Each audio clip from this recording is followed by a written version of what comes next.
La Gen Con, c'est une vieille convention qui date de 1968, un truc comme ça, enfin elle a 45 ans. Au début, c'était juste Gary Gygax qui jouait au Wargame dans sa cave avec ses copains.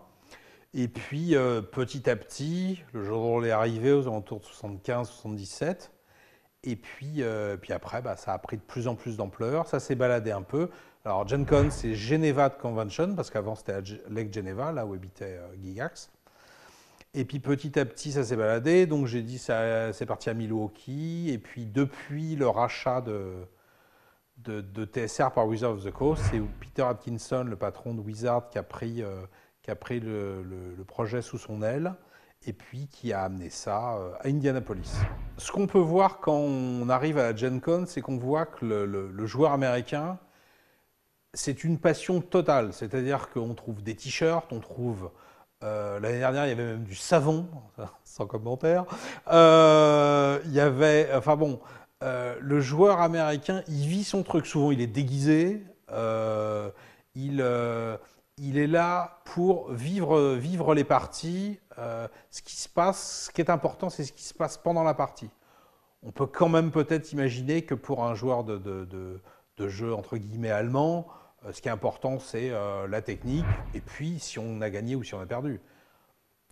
Pour les joueurs Ameritrashers, c'est pas vraiment le problème. C'est aussi pour ça que les règles sont un peu moins précises, un peu plus fouillis, parce que l'important, c'est de s'amuser. En cela, on rejoint quand même vraiment beaucoup le jeu de rôle, où il n'y a pas de gagnant et où le principal but, c'est de s'amuser. Il ne faut pas oublier qu'à la base, Donjon Dragon a été créé parce que Gary Gygax trouvait que les wargames avec figurines, c'était un peu austère, c'était un peu limité, et qui voulait s'ouvrir aux, à tout ce qui pouvait être plus sympa dans le monde, de vivre des aventures et de ne pas simplement, à la fin de la partie, se lever et de se dire, bah voilà, j'ai gagné. Et on ressent bien ça dans toutes les nouvelles mouvances de jeu, que ça soit les demeures de l'épouvante ou même dans des jeux beaucoup plus européens et qu'on connaît bien, City of Horror, Dixit. On voit bien que là, le côté on raconte une histoire avec un thème très fort prend le pas souvent sur la technique. La grosse différence entre Essen et la Gen Con, hormis que c'est plutôt le pays de l'Améritrash, mais ça on y reviendra, c'est que la zone de vente entre guillemets est beaucoup plus petite qu'Essen, vu qu'on va dire que c'est un grand hall d'Essen. Mais par contre, autour, il y a, peut-être pas des dizaines, mais au moins une dizaine de grands halls où les gens ne font que jouer. Donc il peut y avoir dans un coin 200 joueurs de Magic, dans un coin 100 joueurs de War Machine ou de Horde. C'est vraiment plus le paradis des joueurs que le paradis des acheteurs. Alors à Gen Con, encore plus qu'ailleurs, il y a les stands des professionnels, des gros stands de professionnels. Le pire, c'est Wizards of the Coast, c'est un énorme stand vide où il ne se passe rien. Après, il y a des stands plus petits où il se passe des choses. Fantasy Flight, AEG, Asmodee, Yellow, là, il se passe beaucoup de choses.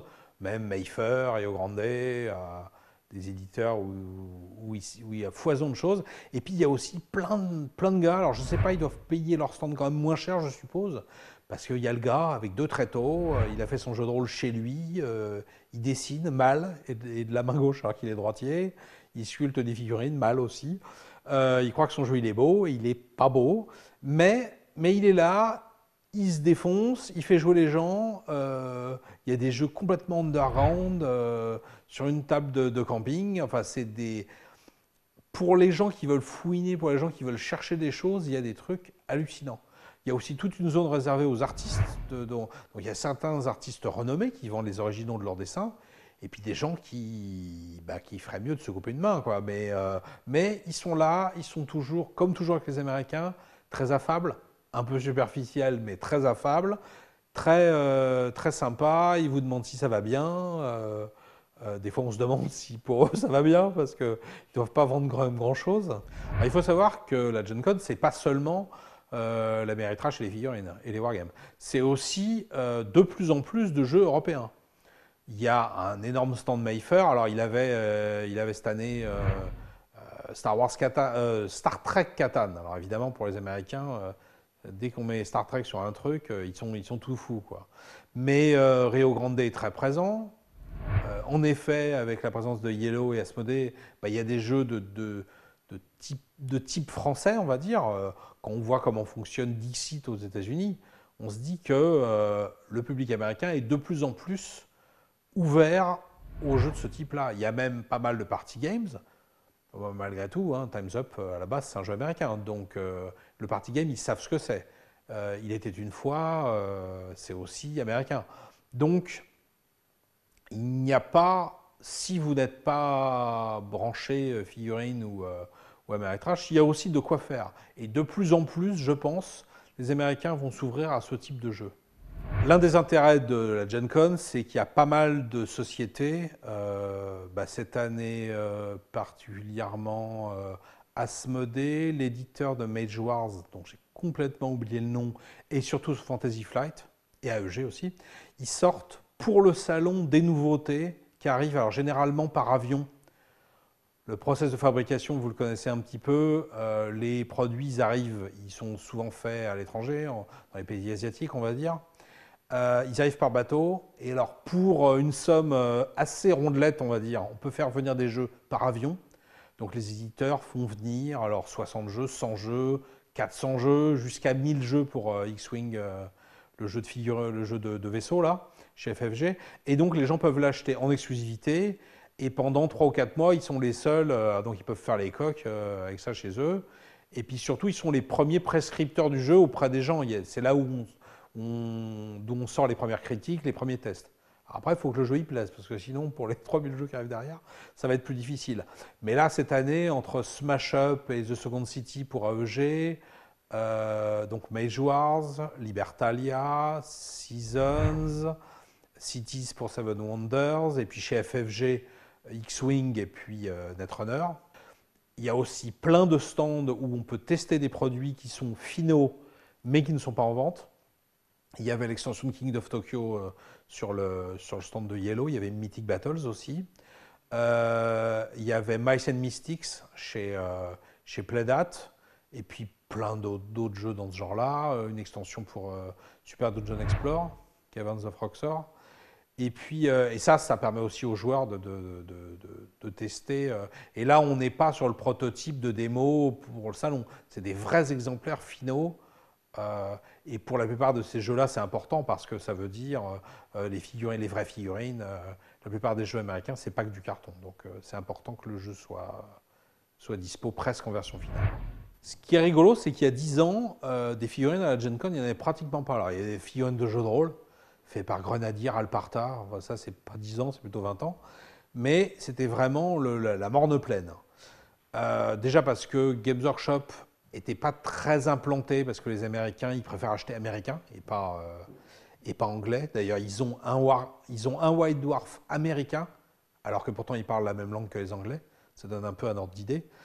Et il s'avère qu'il y a encore plus qu'en Europe une foultitude de marques qui font des figurines qui sont toutes plus belles les unes que les autres.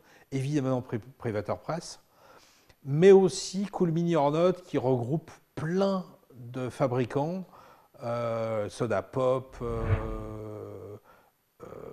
évidemment Eldorado, Super Dungeon Explore, Cyborg. Enfin bon, je ne peux pas tous les citer, je vais vexer des gens, mais c'est vrai qu'il y a une offre qui est énorme. Cette offre, elle existe aussi en Europe. Le problème, c'est que la toute-puissance de Games Workshop a tellement tout écrasé en Europe que pour trouver des joueurs de Dystopian Wars, de Mercs ou de jeux dans ce genre-là en Europe, ou même de Flames of War, c'est très difficile. Et c'est vrai que là-bas, d'un loisir qui était anecdotique, c'est-à-dire des figurines qui étaient là que pour servir de base pour le jeu de rôle, c'est devenu vraiment une passion à part entière pour beaucoup de joueurs là-bas. Alors, il faut savoir qu'il n'y a pas seulement des figurines, il y a aussi des décors. Alors des fois, il y a un donjon fait avec des petits murs en plâtre. Le donjon, il fait 6 mètres de long, et il est même en vente. Hein. Il y a aussi des décors donc, qui sont faits par la boîte qui fait Malifaux, je ne sais plus, Weird, je crois. C'est des décors en carton qui en jettent, mais vraiment superbement, quoi. Ça donne quelque chose de très, très impressionnant. Évidemment, quand on se rapproche de près, on voit que c'est du carton, mais c'est très impressionnant. Et puis, au-delà de ça, évidemment, autour des figurines, il y a bah, tout un pan de loisirs qui est la sculpture de figurines, la peinture de figurines. Tout ça, ça a été amené surtout par des peintres européens et des sculpteurs européens, grâce à Cool Mini or Not. Évidemment, il y a des sculpteurs américains, des peintres américains qui sont arrivés, mais il y a de plus en plus de recherche de l'excellence de ce côté-là aussi. Maintenant, il arrive fréquemment que sur un blister, il y ait marqué le nom du sculpteur, et même le nom de la personne qui a peint la figurine qu'on voit dessiner dessus, même si quand on l'achète, évidemment, c'est pas peint. Alors qu'à une époque, bon voilà, il y avait la marque et puis c'est tout. Alors ce qui est rigolo cette année, c'est que ça a été les premiers prémices de Kickstarter, c'est-à-dire qu'on a vu des éditeurs qui présentaient rien, juste leur produit, un seul produit, en disant bah voilà, allez sur internet, pledger pour que mon produit il existe. On a vu aussi le stand de Zombicide qui était rempli d'énormes boîtes, enfin, d'un énorme tas de boîtes, je veux dire. Et au final, bah, il y avait très peu de ventes, évidemment, parce qu'il y avait déjà eu plus de 700 000 $ de jeux de vendus. Donc évidemment, qui avait pu passer à côté de Zombicide aux États-Unis? Je pense que pour eux, c'est plus, entre guillemets, un stand de prestige en disant, bah voilà, vous avez pledgé, on vous a promis le jeu, là le jeu il y est, éventuellement vous pouvez le tester si vous ne l'avez pas encore reçu. Et ça permet de se rendre compte que tout l'argent qu'on a donné sur Internet, qui était très virtuel, ça se concrétise en truc réel. Ben, ça serait rigolo que dans les années qui viennent, il y ait la moitié des stands qui sont au Kickstarter, donc ce qui fait qu'en fait, il n'y aura rien à vendre, parce qu'on l'aura déjà acheté avant. Et puis des grands stands vides. J'espère que ça ne va pas devenir trop comme ça, mais bon, ça pourrait être marrant. Et d'ailleurs, on verra à Essen si ce procédé d'édition-là commence à remporter de plus en plus de crédit auprès des joueurs. Alors, il faut savoir qu'aux États-Unis, il y a une monnaie qui est un petit peu parallèle au dollar. Ça reste quand même, malgré tout, bel et bien les cartes de Magic. C'est-à-dire qu'il y a au moins 4-5 stands qui vendent et qui rachètent des cartes en permanence toute la journée. Alors, on trouve des cartes de Magic, les très anciennes, qui sont quelquefois à plus de 1000 $ la carte. Et en fait, il y a les vendeurs, vous arrivez avec votre paquet de 300 cartes, il a devant lui un plateau où il y a des tas de valeurs de 25 cents jusqu'à 20 $. Il prend votre paquet de cartes et il répartit les cartes qu'il voit sur ce plateau. Et à la fin, il vous paye toutes les cartes qu'il a bien accepté de prendre. Et d'ailleurs, le moins cher, c'est 25 cents. Mais je crois qu'à part des terrains de base, il rachète tout. Alors évidemment, à partir du moment où la carte elle vaut plus de 20 $, après, au compte fil, il regarde si c'est pas une fausse carte, si c'est pas un proxy, si c'est pas une photocopie de qualité, tout ça. En dessous, rien qu'au toucher, je pense qu'il est assez habitué pour se rendre compte que c'est pas un faux. Mais c'est vrai que ça reste 93, donc presque 20 ans après le début de Magic, ça reste une monnaie utilisée presque couramment par les joueurs aux États-Unis. D'ailleurs, il faut savoir que la première sortie de Magic, c'était à la Gen Con en 93. Et que typiquement, Garfield avait pensé à ça pour les conventions, pour le jeu qu'on peut jouer dans les couloirs d'hôtel, sur la table du Starbucks, quand on a 5 minutes entre deux parties plus importantes. Évidemment, ça a pris une ampleur qu'on connaît et auquel il ne pensait pas, je pense, à la base quand il a créé le projet.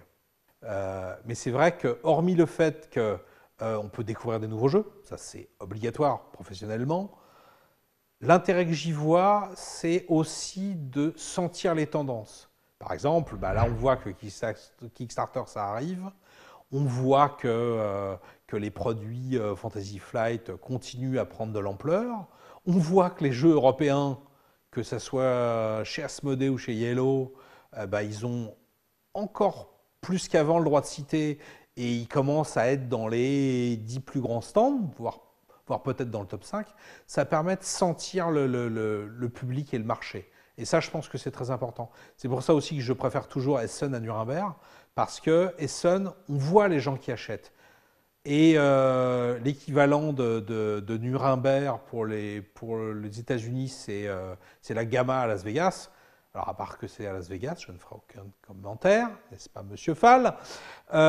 C'est sympa d'être à Las Vegas, mais voilà, c'est des gens qui vendent leur salade. Enfin, je ne vais pas dire que c'est des commerciaux, mais voilà, mon produit va être super et ça va être génial, ça va être génial. Oui, Sauf qu'à la Gen Con après, ou à Essen, bah là on voit les files d'attente de gens qui achètent et qui ont envie de jouer. Donc évidemment, et puis comme moi je reste un joueur invertébré, bah moi je fais aussi les files d'attente comme un con pour acheter les produits que j'aime bien. Et c'est vrai que c'est une fenêtre sur le jeu qu'on ne doit pas rater.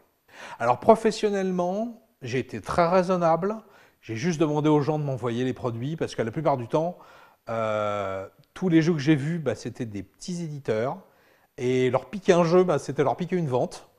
Mais bon, j'ai vu des trucs. Le truc qui m'a le plus impressionné, c'est Spartacus. Alors, le look est très kitsch, mais le jeu est très, très, très, très bien. Pour ceux qui aiment bien la série. Alors, on fait pas l'amour avec son voisin, hein. La partie sexe est assez limitée, mais par contre, pour ce qui est des trahisons et de la violence, ça y est, et c'est vraiment super. Sinon, qu'est-ce que j'ai ramené? J'ai ramené principalement Netrunner. J'avais pris une grande, grande, grande, grande valise vide, et j'ai bourré la valise de Netrunner. Je vous en parlerai un petit peu, je ferai un article là-dessus sur Trick Track dans pas longtemps.